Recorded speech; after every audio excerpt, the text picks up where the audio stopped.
Lah, orang sekarang ini mohon maaf ya, jangan terjangkit dengan kita. Uang sekarang itu percayaannya kalau kelihatan, ya.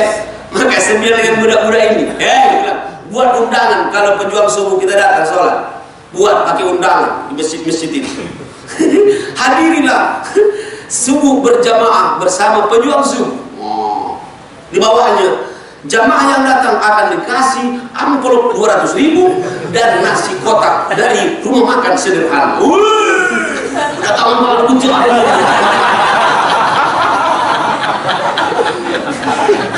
Jemaah itu yang selalu akan datang merangkap.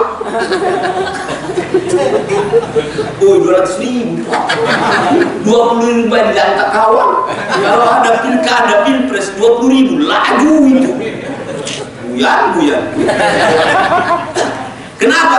Karena mereka menganggap lebih berharga duit 200.000 dengan nasi satu kotak daripada hadir begini berjamaah. Padahal kata Rasulullah, 2 rakaat sebelum subuh itu lebih hebat di sisi Allah daripada langit, bumi dan isi.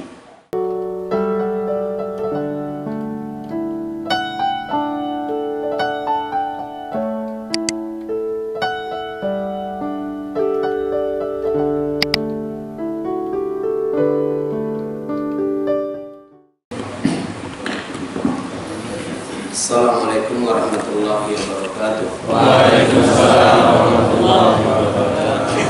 Alhamdulillahirabbil alamin wassalatu wassalamu ala asyrofil anbiya'i wal mursalin wa ala alihi wa ashabihi ajma'in. Qala rabbi shrah li sadri wa yassir li amri wa hlul 'uqdatam min lisani yafqahu qawli wa ba'du. Jamaah Masjid Taqwa yang saya hormati dan para pengurus yang saya cintai dan saya banggakan, anak-anak atau adik-adik saya dari pejuang subuhan di Kota Palembang, mudah-mudahan semua dirahmati oleh Allah Subhanahu wa taala. Amin. Semua istiqomah, punya semangat hidup sebelum mati. Amin ya rabbal alamin. Segala puji bagi Allah yang memberikan banyak nikmat dengan kita, mulai dari nikmat zahir dan batin. Semoga nikmat ini kita manfaatkan sampai saatnya ajal kita ditetapkan dan insya Allah saatnya kita dipanggil oleh Allah Subhanahu wa taala. Salawat dan salam pada Rasulullah sallallahu alaihi wasallam. Di masjid yang sederhana ini kita berkumpul sama-sama karena Allah dan mencari ridha Allah Subhanahu wa taala. Tausiah kita pagi hari ini, di pagi hari ini kita kembali mengulangi bagaimana kita menjaga semangat iman kepada Allah. Orang sering bertanya dengan saya, Ustadz, kadang-kadang saya ini rajin beribadah, kadang-kadang malas. Saya bilang bukan kau Masjid Taqwa juga mah itu, gue bilang. Tapi tidak sebutkan alamatnya Masjid Taqwa itu. Karena banyak Masjid Taqwa di Indonesia ini. Bukan yang di Sukarame. Kalau Sukarame pasti rame, namanya Besuka. Galak artinya itu. Galak dengan rame-rame. Wongnya, mestinya tahu. Saya bilang bukan kamu saja yang begitu. Kadang semangat, kadang tidak. Ya. Kadang belum masuk waktu lah nunggu di masjid. Kadang uang balik dari masjid baru nak membangun masjid. Masih lemah kalau baru orang pulang dari masjid dia baru nak ke masjid. Ini baru nak mulai membangun masjid. Ya kan? Ada yang kadang-kadang belum waktunya untuk subuh udah bangun duluan ngaji. Ya kan? Ada saatnya uang lah rame-rame balik dari masjid belum bangun-bangun. Itu di tempat lain, di langit yang ke-7. Di sini mudah-mudahan tidak jauh berbeda. Ada yang saatnya kadang-kadang belum azan lah nunggu datang azan. Ada saatnya sudah azan, tidak kedengaran suara azan. Ada lagi yang paling hebat kalau orang baru balik dari haji dan umroh. Masih 2 jam belum azan, sudah tercobok di dalam masjid nunggu tukang azan. Sampai ke Palembang, tak datang-datang lagi ke masjid. Alasannya katanya lah banyak balik bawa pahala. Karena kata Rasulullah, salat di Masjidil Haram itu 100.000 kali lebih afdal daripada salat di masjid selain Masjidil Haram.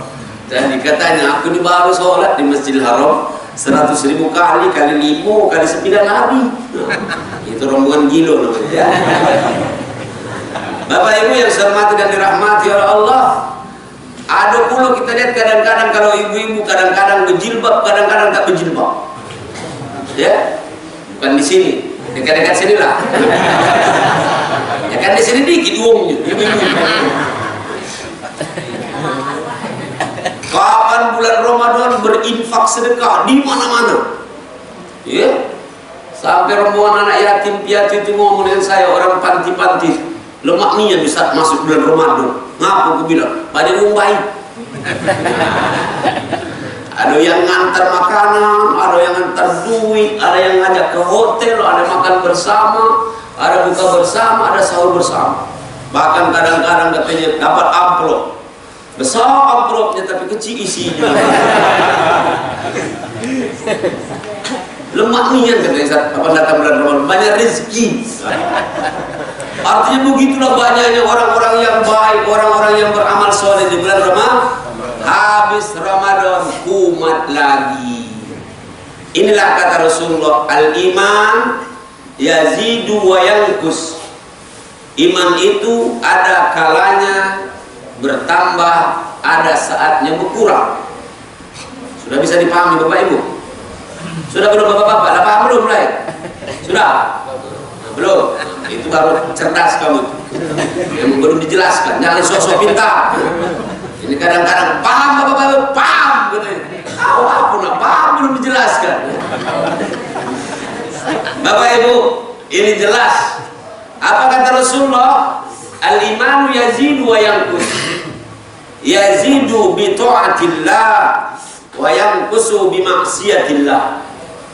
Iman itu ada kalanya bertambah, ada kalanya berkurang. Kata Rasulullah, kapan bertambah dan berkurang?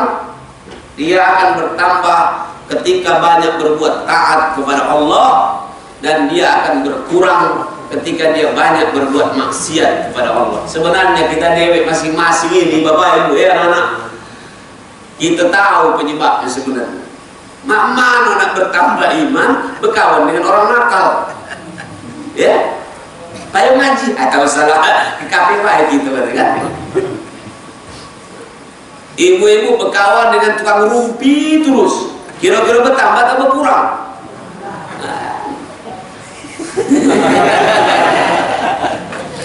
Masya Allah.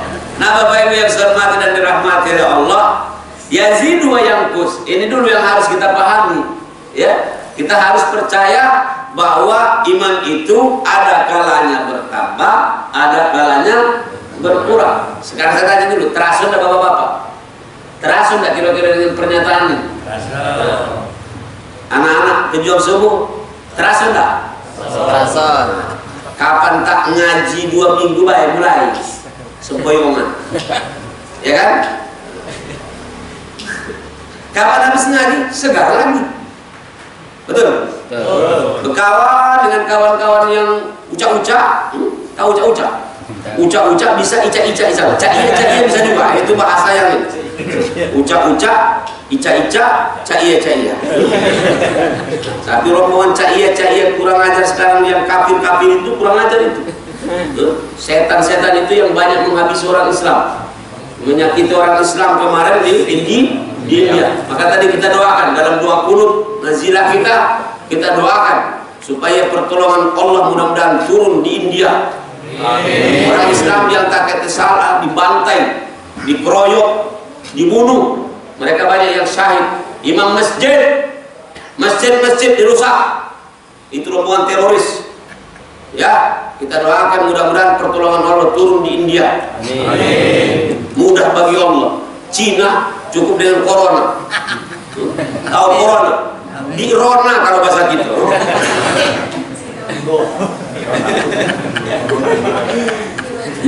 Kita seperti kita saat ini, insya Allah kita berusaha menjaga iman ini, karena tidak ada yang paling mahal yang kita miliki kecuali adalah iman kepada Allah. Betul? Jadi tahu sairi melihat rumah uang, alangkah besar rumah uang itu, lihat dulu beriman dan penghuninya. Jabatannya membawa ke surga atau ke neraka? Itu apa kalau dia ke neraka? Paling-paling 5 tahun. Ini belum sampai 5 tahun, ditangkap duluan. Ini nggak jelas lagi mana tukang tangkap, mana yang ditangkap ini gitu. Maksudnya sekarang kita ini tinggal minta baik dengan Allah, doakan mana yang hak-hak, yang batil jadi batil. Amin. Masya Allah. Untuk itulah Bapak Ibu yang saya hormati dan dirahmati Allah Subhanahu Wa Taala, kita harus yakin tidak ada yang lebih mahal dan berharga dalam hidup kita ini kecuali adalah iman. Setuju nggak kira-kira? Setuju. Sekarang saya tanya, Bapak Ibu yang saya hormati dan dirahmati Allah, sekarang saya tawar-tawar ya. Sekarang nggak usah dijawab juga boleh, tapi dalam hati. Kita punya rumah 5 miliar, tapi kita beriman. Atau saya tanya, milih iman atau tanah 1 hektar? Kau tahu saya beriman, ini tanah 1 hektar gratis di tengah kota. Tak usah dijawab, udah tahu aku jawabannya kapan. Ada yang cak munafik. Aku milih iman. Kapan ku sogokkan, tak usah 1 hektar, 1/2 hektar, langsung kau gigit tanah itu. Sekarang saya tanya pula, ini rumah 10 miliar. Kau tinggalkan saja imanmu, yang penting rumah ini gratis buat kamu. Oh, pasti merasa poyongan itu. Terakhir mati. Ya. Ini ada duit 3 triliun. Ambillah duit ini, tapi kau tak usah beriman. Kira-kira yang mana? Ini boleh dijawabin. Sudah pusing dia. Mana potongan duit 3 triliun itu? Yang jelas kita belum teruji. Apa ya? Kita ini baru baca ngomong, pintar ngomong. Oh ini istilah Zainuddin MZ dulu, almarhum Ustadz kita itu. Kalau dulu di zaman Soeharto itu katanya yang namanya korupsi itu masih malu-malu di bawah meja. Oh, di zaman Ibu Megawati mulai katanya justru korupsi itu di atas meja. Oh, di zaman sekarang ini mungkin korupsinya mejanya dikorupsikan. Benar lagi. Masya Allah. Rajalela, nggak jelas, ya. Masa jiwa seraya sebisa itu kita tahu kemana perginya? Punya abri pula di tangan uang, di tengah harganya di kawan-kawan TNI, di lantak kawan. Banyak sekarang kalau kita lihat masalah-masalah besar kali itu. Makanya sampai ada yang demo kemarin Jakarta, namanya apa? Istilahnya mega korupsi. Besar-besar banget. Ya. Tapi kalau ada yang 100 juta lagi kita tangkap, Allah alam bisawab. Saya ingin mengatakan bahwa kita harus yakin tidak ada yang lebih mahal dalam hidup kita kecuali adalah iman. Maka pagi hari ini insya Allah kita bersama-sama berusaha untuk memelihara iman kita ini supaya terus terpelihara. Amin ya rabbal alamin. Kita alhamdulillah rajin memelihara rumah, memelihara pekarangan, ya. Rajin kita memelihara mungkin kantor, melihara di sekitar rumah kita, pekarangan rumah kita, pakaian kita jaga terus supaya selalu bersih. Nah, untuk itu jangan lupa ada yang paling mahal yang harus dijaga, itu adalah keimanan kita kepada Allah Subhanahu Wa Taala. Ada berapa rukun iman? Masih ingat? Ada 6 rukun iman. Yang 6 itu sama-sama bertautan satu dengan yang lain. Tidak bisa kita beriman kepada Allah tapi tak beriman dengan Rasulullah. Ingatin, sekarang ada namanya ingkarus sunnah. Ya, kata mereka, tahu sah kita beriman dengan hadis, yang penting kita beriman dengan Al-Quran. Karena nggak tahu tuh juga apakah sahih atau tidak hadis itu. Sudah ambil saja yang sudah qat'i, itu Al-Quran. Kita melok Quran baik, tahu sah melok hadis. Maksudnya apa itu? Berarti ingkar dengan Rasulullah, tidak percaya dengan Nabi Muhammad SAW. Ada lagi yang beriman dengan Nabi tapi tak beriman dengan Quran. Ada yang beriman dengan Quran tapi meragukan akhirat. Masih ingat ada nenek-nenek di Indonesia yang terkenal ngomong, aku tidak percaya dengan adanya akhirat. Bibi itu. Apaan katanya kiai-kiai, ustaz-ustaz ngomong masalah akhirat, masalah kubur. Dia belum masuk ke kubur itu. Astagfirullahaladzim. Mesti yang itu cepat diambil oleh Allah biar terasa waktu dalam kubur. Amin. Amin. Jadi sosok pintar itu. Kita tidak mampu melihat sesuatu kecuali dengan kelihatan mata kita itu. Betul? Betul. Sekarang saya tanya, angin itu ada enggak? Ada. Kelihatan enggak? Tidak. Rasanya ada enggak? Kalau enggak percaya. Lah, orang sekarang ini mohon maaf ya, jangan terjangkit dengan kita. Uang sekarang itu percayaannya kalau kelihatan. Yes. Maka saya bilang dengan budak-budak ini, buat undangan kalau pejuang subuh kita datang sholat. Buat pakai undangan di masjid-masjid itu. Hadirilah subuh berjamaah bersama pejuang subuh. Di bawahnya jamaah yang datang akan dikasih amplop 200.000 dan nasi kotak dari rumah makan sederhana. Kata orang lucu.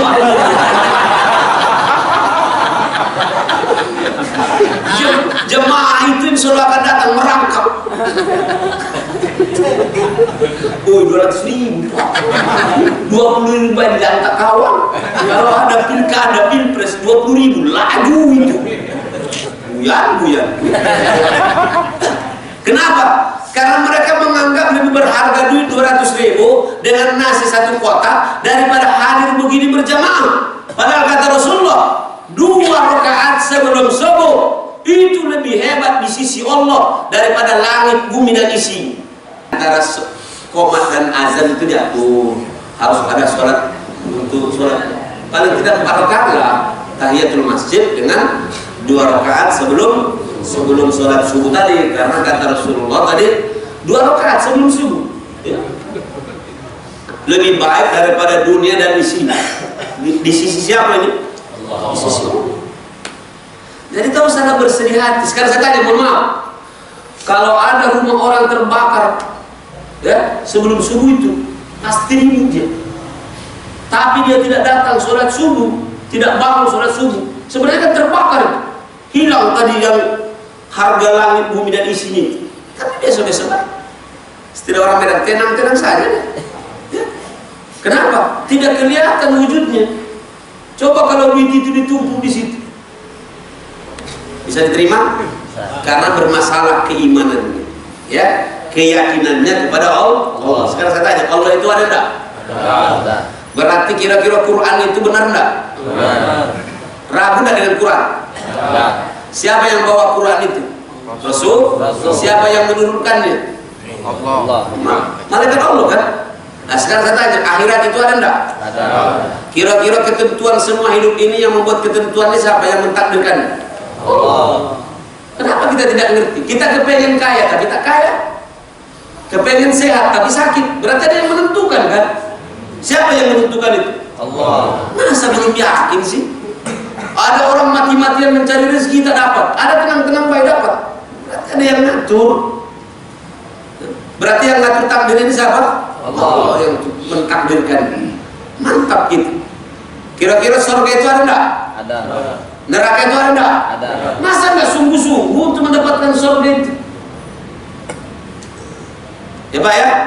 Ada orang yang anggap semoga kita masuk surga, amin. Doakan saya masuk surga ya, amin. Tapi enggak sungguh-sungguh. Mungkin dapat enggak kira-kira? Tidak mungkin. Maka untuk masuk surga itu memang harus berkorban. Ayat yang saya bacakan tadi, innamal mu'minuna alladzina amanu billahi wa rasulihi thumma lam yartabu wa jahadu bi amwalihim wa anfusihim fi sabilillah ulaika humus shadiqun. Siapa yang beriman? Alladzina amanu billahi wa rasulihi, beriman kepada Allah dan Rasulnya, walam kata Allah, dan tidak pernah dia ragu dengan iman. Baik, sekarang di Indonesia bermasalah kita ini bukan apa-apa sebelum yang lain. Kita bermasalah keimanan. Krisisnya bukan krisis rezeki. Ya, sebentar lagi mungkin akan terjadi krisis ekonomi. Siap-siaplah. Yang punya duit simpanlah. Kakak tidak disimpan sudah. Sholat baik itu lebih hebat daripada iman daripada kumpulan duit. Ya, Masya Allah, tidak pernah dia ragu. Sekali dia bilang tidak pernah ragu dengan Allah. Ya, walam yartab. Apa yang berikutnya? Wajahadu bi amwalihim. Sekarang saya tanya, lihat sini Bapak Ibu. Yakin tak kalau di dalam tangan saya ini ada sesuatu? Yakin tak? Karena begitu. Tingkat keyakinannya lain kalau saya buat begini.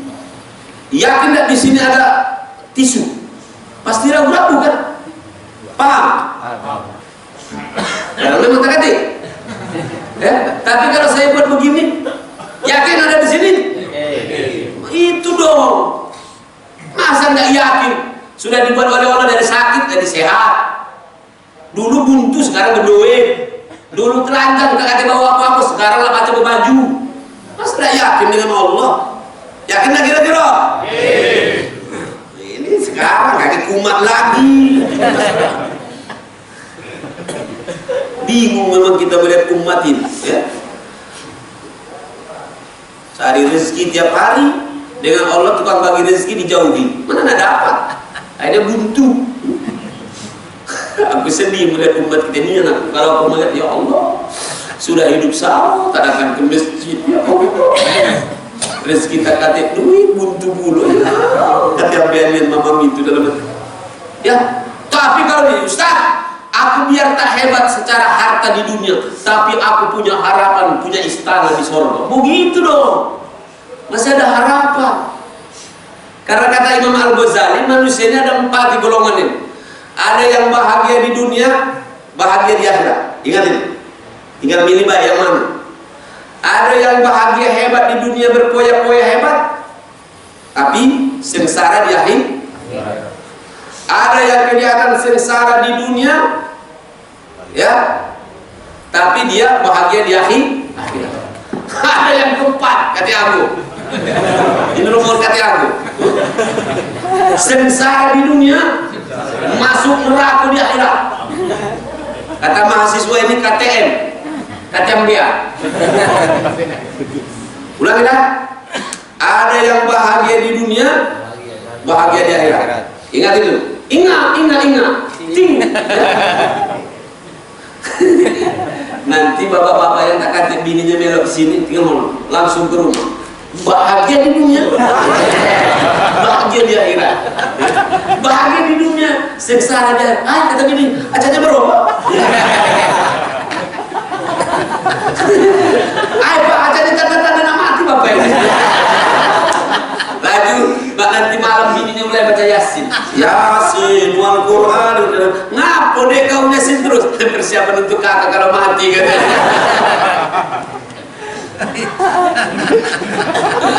Astagfirullah.